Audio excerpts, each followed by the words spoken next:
पिछले पार्ट में हाओचेन के सामने कोई पोर्टल ओपन हो गया था, लेकिन इसके अंदर केवल वही जा सकता था। तब इसके बारे में जानकर हाओचेन इनसे कहता है कि तुम्हें इसके बारे में चिंता करने की कोई भी जरूरत नहीं है, क्योंकि अगर ऐसा है तो मैं सबसे पहले इसके अंदर जाऊंगा। इसीलिए मैं चाहता हूँ कि तुम सब यहीं पर मेरा बाहर आने का वेट करो, क्योंकि जैसे ही मैं होली सोल को खोज लूंगा उसके तुरंत बाद ही मैं यहाँ पर वापस आ जाऊंगा।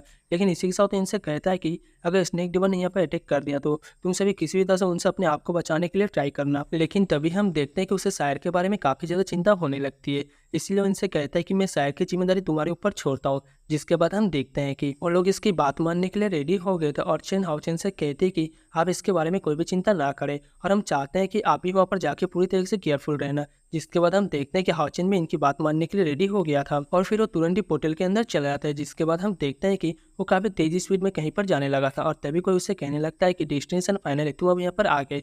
इसके बाद अगले सीन में हम देखते हैं कि हाओचेन एक बहुत ही खूबसूरत जगह पर आ गया था, जहाँ पर होली सोल बिल्कुल उसके पीछे होता है और वो कहने लगता है कि मैं तो हजारों सालों से यहीं पर तुम्हारा वेट कर रहा हूँ और फाइनली आज तुम यहाँ पर आ गए। फिर वो कहने लगता है कि अब प्रोफेसी का टाइम आ गया है और इसीलिए तुम्हारी वजह से अब पूरी दुनिया चेंज होने वाली है। जिसके बाद हम देखते हैं कि हाओचेन भी अब इसके लिए रेडी हो गया था और वो होली सोल को अपने हाथों में ले लेता है। वहीं उधर हम देखते हैं कि सभी हाओचेन के बाहर आने का वेट कर रहे थे, जहाँ पर डाली कहने लगते केवल हाओचेन इसके अंदर क्यों गया, क्योंकि आखिरकार वो तो केवल एक आउटसाइडर है, लेकिन इसके बाद भी सारा बेनिफिट वो ले गया। इसके बाद वो कहने लगता है अगर किंग रिंग मेरे पास होती तो मैं भी होली सोल को बहुत ही आसानी से लेकर आ जाता। लेकिन तभी हम देखते हैं कि इसकी ऐसी बात सुनकर ओंग्यू इसके ऊपर काफी गुस्सा हो गई थी और फिर वो इसे थप्पड़ मारते हुए कहते हैं कि अगर तुमने फिर से ऐसा किया तो फिर उसके बाद में तुम्हें यहाँ से बाहर भेज दूंगी। इसी के साथ वो कहने लगते हैं कि तुम तो इतने ज्यादा इंपल्सिव हो, इसीलिए फादर साधन क्लैन के हेड को तुम्हें कैसे ऑफर कर सकते हैं। लेकिन अब इसकी ऐसी बात को सुनकर डाले भी इसके ऊपर काफी गुस्सा हो जाता है और कहने लगता है तुमने तो कभी इसे मुझे देने के बारे में नहीं सोचा, जबकि तुम इसे उस आउटसाइडर को देने के लिए रेडी हो।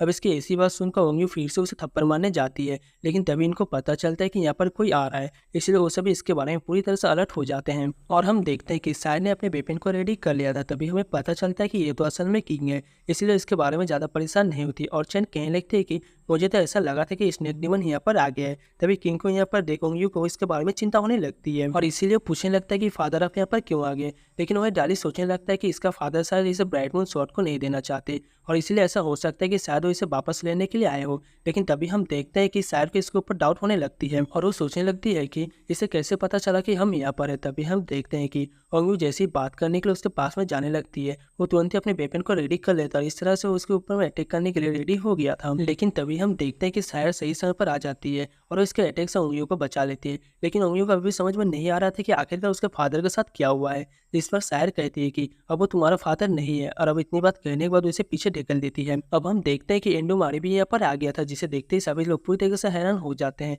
और वो लोग कहने लगते हैं क्या ये अभी तक नहीं मरा है। अब इनकी ऐसी बात सुनकर एंडोमारी हंसने लगता है और वो कहने लगता है कि मैं तो तुम्हें बहुत पहले ही खोज लिया होता, लेकिन असल में किंग तुम लोग के बारे में बताने के लिए रेडी नहीं था, इसलिए मुझे इसे अपना टॉय बनाना पड़ा। तभी हमें पता चलता है कि एंडोमारी ने किंग को पूरी तरह से अपने कंट्रोल में ले लिया है और अब इसीलिए इसके यूज करके इनके ऊपर अटैक करना भी शुरू कर देता है। जिसके बाद हम देखते हैं कि शायर इसके अटैक को रोकने लगती है, लेकिन वह डाली और ओंग्यू इस बात से काफी ज्यादा उदास हो गए थे, क्योंकि उनको लग रहा था कि उनके फादर मर गए हैं। अब इसीलिए हम देखते हैं कि डाली एंडोमारी के ऊपर काफी गुस्सा हो गया था और वो तुरंत उसे मारने के लिए भी जाने लगता है। वही हम देखते हैं कि शायर भी अटैक करने के लिए जाने लगती है, लेकिन तभी हम देखते हैं कि ओंग्यू ने उसे रोक दिया था और फिर वो कहते हैं कि तुम इसे हमें खुद ही करने दो। वही हम देखते हैं कि डाली गुस्से में एंडोमारी के ऊपर अटैक करने के लिए जाता है, लेकिन तभी उसे पता चलता है कि ये तो असल में उनके फादर हैं और तभी हम देखते हैं कि वो डाली को किक मार कर दूर कर देता है। लेकिन तभी हम देखते हैं कि ओंग्यू और उसके बाकी साथी भी अटैक करने के लिए रेडी हो गए थे और इसीलिए वो तुरंत ही एंडोमारी से फाइट करने के लिए जाने लगते हैं। लेकिन तभी हम देखते हैं कि एंडोमारी भी कम चालाक नहीं था, क्योंकि वो अपने आप को इनके अटैक से बहुत ही आसानी से बचा लेता है और फिर वो किंग को कंट्रोल करके इनके ऊपर अटैक करने लगता है। तभी हम देखते हैं कि ओंग्यू एंडोमारी के ऊपर काफी गुस्सा हो जाती है, क्योंकि अब उसको पता चल गया था कि उसने इसके क्लैन के सारे मेंबर को मार दिया। इसीलिए हम देखते हैं कि वो तुरंत ही एंडोमारी का सामना करने के लिए आ जाती है और अपनी पावर की यूज करके अटैक करने की कोशिश करने लगती है। लेकिन हम देखते हैं कि एंडोमारी ने इसके अटैक को बहुत ही आसानी से रोक लिया था और फिर तुरंत ही ओंग्यू के ऊपर अटैक भी कर देता है। जिसके बाद हम देखते हैं कि ओंग्यू इसके अटैक को रोकने के लिए कुछ भी नहीं कर पाती और वो भी इसके अटैक से इंजर्ड हो गई थी। तभी अचानक से हम देखते हैं कि किंग भी ओंग्यू के मारने के लिए आने लगा था, जिसे देख के ओंग्यू के बाकी सभी साथी उसे बचाने के लिए कोशिश करता है। लेकिन ये देखते ही शायद समझ जाते हैं कि वो लोग इसके सामने कुछ भी नहीं कर पाएंगे और इसीलिए हम देखते हैं कि वो तुरंत ही आकर ओंग्यू को बचा लेती है। लेकिन इसी तक अब इसके बाकी साथी भी अटैक करने के लिए रेडी हो गए थे और वही चेन अपनी बीस्ट को एक पावरफुल बट के रूप में चेंज कर देती है। लेकिन वहीं हम देखते हैं कि किंग भी अपनी पावर के यूज़ करने के लिए रेडी हो गया था, इसीलिए इसे देख लिनसेन भी अपनी मैजिक के यूज़ करने लगता है और इस तरह से इन्होंने किंग के अटैक को बहुत ही आसानी से रोक लिया था। हम देखते हैं कि वो बर्ड अपनी पावर की यूज़ करके अटैक करने की कोशिश करती है, लेकिन ये देखते ही किंग ने अपनी पावर की यूज़ करके इंडोमारी को बचा लिया था और इसीलिए वो बर्ड अपनी अटैक से इसका कुछ भी नहीं कर पाती। तभी हम देखते हैं कि किंग ने अपनी पावर की यूज़ करके अटैक कर दिया था, इसलिए चैन का भी इसके सामने कुछ भी नहीं कर पाता और वो फिर से अपने असली रूप में आ गया था। अब इसे ऐसे देख चैन को इसके बारे में चिंता होने लगती है, लेकिन वहीं हम देखते हैं कि इंडोमारी फिर से किंग को कंट्रोल करने लगा था और अब इस तरह से सीधे वो चैन के ऊपर अटैक करने के लिए जाने लगता है। मगर तभी हम देखते हैं कि साय ने इसे देख लिया था और इसीलिए वो तुरंत ही आकर इसके अटैक को रोक लेती है। लेकिन अब उसे समझ में आ गया था कि वो इस तरह से इंडोमारी का सामना नहीं कर पाएगी, इसीलिए हम देखते हैं कि वो अपने डेड गोड वाले पावर को एक्टिवेट कर लेती है और फिर इसके यूज़ करके इंडोमारी के ऊपर अटैक कर देती है और इसीलिए हम देखते हैं कि इंडोमारी इसके अटैक को रोकने के लिए कुछ भी नहीं कर पाता और शायद ने अपने अटैक से इसके बॉडी के 2 टुकड़े कर दिए होते हैं। अब ये देख के सभी इस बात से काफ़ी खुश हो जाते हैं और वो कहते हैं कि हमने इसे फिर से मार दिया। लेकिन तभी हम देखते हैं कि उनकी ये खुशी ज़्यादा टाइम के लिए नहीं होती, क्योंकि इंडोमारी की बॉडी फिर से कनेक्ट होने लगती है। अब इसे देखते ही लिनसेन इस बात से पूरी तरीके से हैरान हो जाता है और कहता है क्या ये अभी भी नहीं मरा।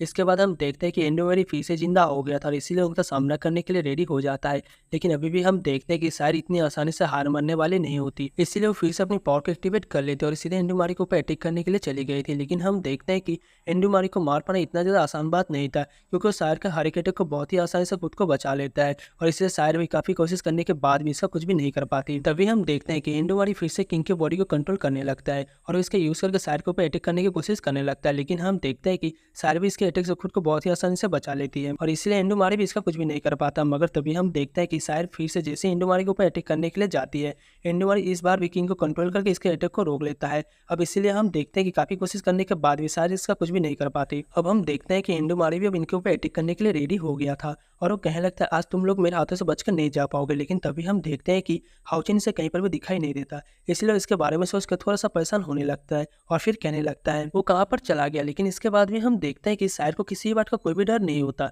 और वो अभी भी इंडोमारी का सामना करने के लिए पूरी तरह से रेडी होती है। तभी हम देखते हैं कि इंडोमारी इनका मजाक उड़ाने लगता है और कहने लगता है कि चलो अभी के लिए मैं उसके बारे में भूल जाता हूँ, क्योंकि वैसे भी तुम में से कोई भी ऐसे जिंदा बचकर नहीं जा सकता। लेकिन तभी हम देखते हैं कि शायर इसके ऊपर काफ़ी ज़्यादा गुस्सा हो जाती है और तुरंत ही उसके ऊपर अटैक करने के लिए आने लगती है। लेकिन इसमें इंडोमारी कहता है तुम्हारी सारी कोशिश बेकार है, क्योंकि तुम चाहकर भी मेरा कुछ भी नहीं कर पाओगी। इसके बाद हम देखते हैं कि वो फिर से किंग की बॉडी को कंट्रोल करने लगता है और इसलिए शायर फिर से इसके सामने कुछ भी नहीं कर पाती। लेकिन अभी हम देखते हैं कि शायर को किसी बात का कोई भी डर नहीं होता और इसलिए उसका सामना करने के लिए रेडी हो जाती है। लेकिन तभी हम देखते हैं कि इंडोमारी अपनी पावर की यूज करके शायर को पकड़ लिया था और अब इसीलिए उसे बहुत ही आसानी से मारने वाला होता है। लेकिन तभी हम देखते हैं कि हाउचिन भी यहाँ पर सही समय पर आ जाता है और उसने शायर को इसके अटैक से बहुत ही आसानी से बचा लिया था।